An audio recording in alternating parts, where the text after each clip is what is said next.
L'infirmier est le chef d'orchestre. Il est le lien entre patients et les intervenants multiprofessionnels. Un diagnostic se déroule déjà par l'observation du patient. On observe son état cutané, on observe son physique, s'il grimace ou s'il a des signes d'inconfort, et puis aussi par l'interrogatoire en discutant, en posant des questions au patient. L'infirmier doit évaluer toutes les situations à risque potentiel et met en œuvre tous les moyens à sa disposition pour les solutionner. Donc on va faire un diagnostic en fonction de plusieurs étapes. Par exemple, de l'hyperthermie. Le diagnostic, on va le faire en prenant une température au patient. Il y a des normes qui permettent de faciliter ces diagnostics.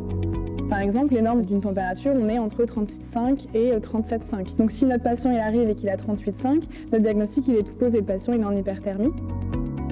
Les infirmiers ont les compétences pour apporter des soins plus poussés aux patients en cas d'urgence. On peut prendre des initiatives dans des situations d'urgence, un arrêt cardiaque. C'est une urgence vitale, donc là, on prend des initiatives.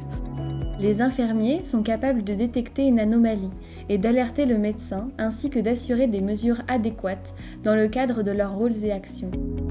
Soins infirmiers, on va distinguer deux types de soins. Il va y avoir tout ce qui est de l'initiative du soignant, donc tout ce qui est le rôle propre. Ça, c'est des choses qu'on nous apprend à l'Institut de soins infirmiers. C'est des choses qu'on travaille ensuite sur le terrain.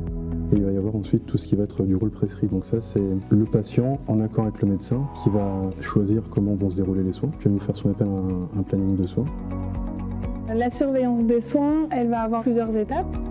Du coup, on va d'abord faire notre diagnostic, ensuite on va mettre des actions. Et le but, ça va être de surveiller ces actions.